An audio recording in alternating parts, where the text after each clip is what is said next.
Here we go with my very first game review. And today I'm going to be doing my review on LEGO DC Supervillains, the Steam version, because that's the only one I have so far. I actually bought the game, I bought the deluxe version of the game about a month ago, so I had to wait until release date, which was last week. I've already played through the game. I haven't done much of like the post-game stuff, but I've done the story and all that. I've got to know the mechanics.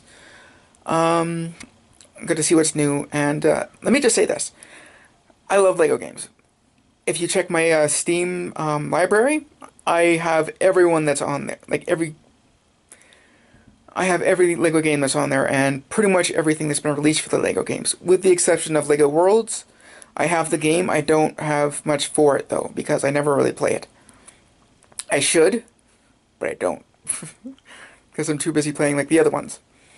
DC Supervillains was surprising, to actually say the least, because I do have the Lego Batman games, and like with Lego Batman, I'm used to hearing like Troy Baker do the voice of Lego Batman, and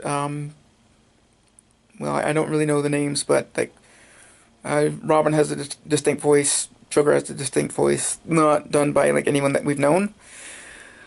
This time, however, they actually got Kevin Conroy to do Batman, Mark Hamill to do the Joker, and Tara Strong's in there.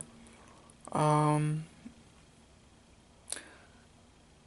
got thankfully they did get Clancy Brown to come back for Lex Luthor, because I love him as Lex Luthor. I love him, period, but like as Lex Luthor, he's good. He's actually awesome. I don't know if he did it in like the original Batman animated series, but that's... Anyway, so one thing they actually introduced, and this is the very first for LEGO games, is you actually have to make your own character. Like, it's not just your like Batman or the Joker or whatever. The main character is you. And the one that I made looks a lot like me. Actually, his beard is a bit more grown out. I actually trimmed this the other day, but his beard is a little grown out. He does have glasses, but he's in this armor that turns out to be like the Grunts, the main villain Grunts. So I kind of made this little backstory that he defected. But basically, as the title implies, basically, the superheroes are in it, but you're mainly the villains. So yeah, even though you do have like your own character, you can take control of the Joker, or Harley Quinn, or Lex Luthor, who for some reason dons a Superman styled armor. It's weird, but it's cool. And plus, that's the only one you can actually fly in. There's also Grundy, Cheetah, the Riddler. Pretty much any DC supervillain that they had, they put out. Including Deadshot and oh, what's the name of the guy? I forget. His last name's Slade, but he has like this supervillain name. I forget what it is. Or maybe that is his supervillain. I am not that well versed in DC, okay? I'm mainly Marvel. And everything I basically learned from Marvel, I either learned from or was inspired to research from the LEGO games or like the MCU.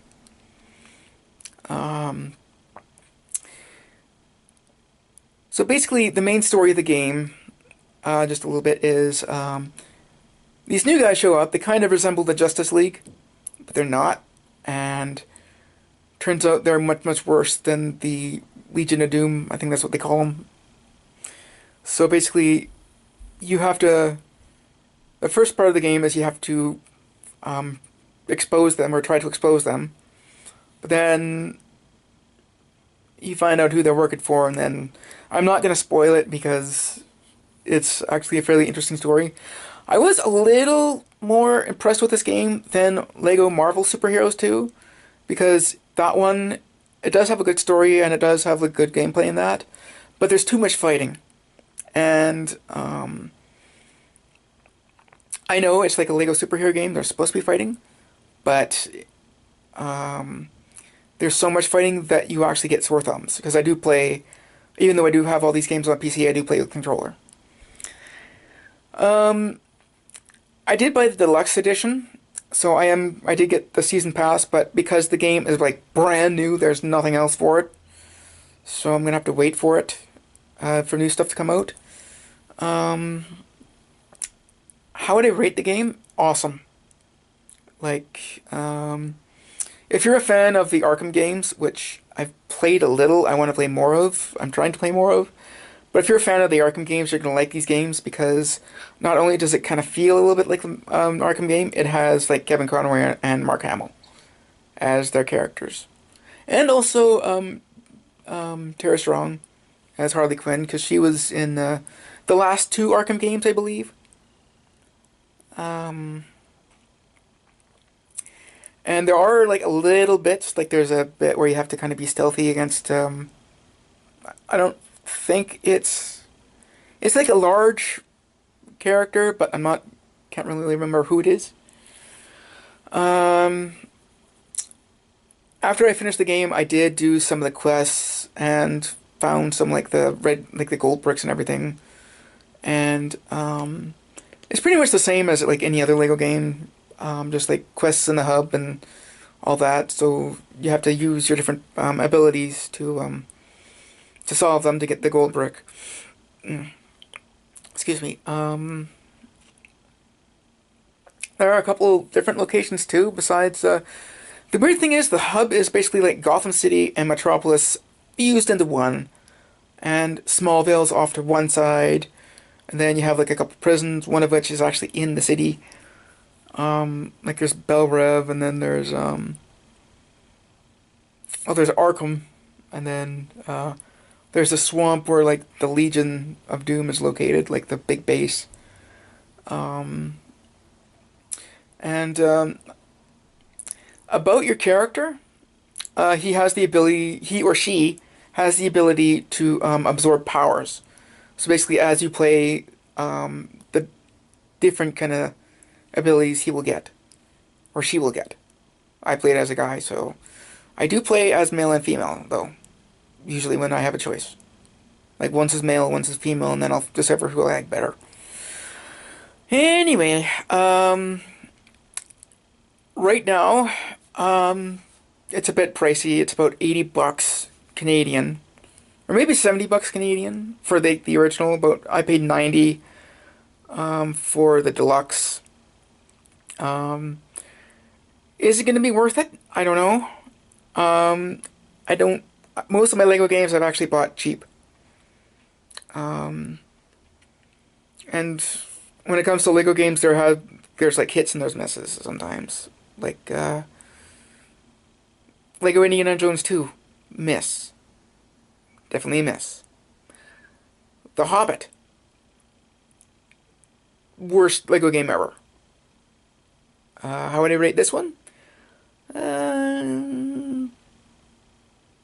Fairly good, like top 5, which says a lot. So if you're into Lego games, definitely grab this one. If you're into like Batman, definitely grab this one. If you're looking for something fun for the kids, I'd actually probably go with Lego Batman 3 first. Maybe Lego Batman 2, just to kind of get into it, because the characters will speak in that one. Lego Batman 1, they don't, but it's an old style Lego game, and those can be brutal. So Shocker says definitely buy, if you can afford it. Maybe wait till it goes on sale, unless you're like a really hardcore gamer and you can afford it.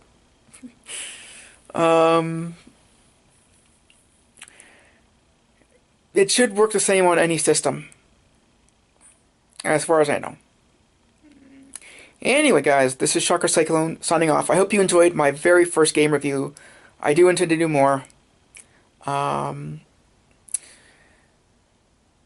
there are a couple things that, you know, most YouTubers say at the end of videos or beginning of videos, or sometimes at the beginning, end, and sometimes middle of the videos.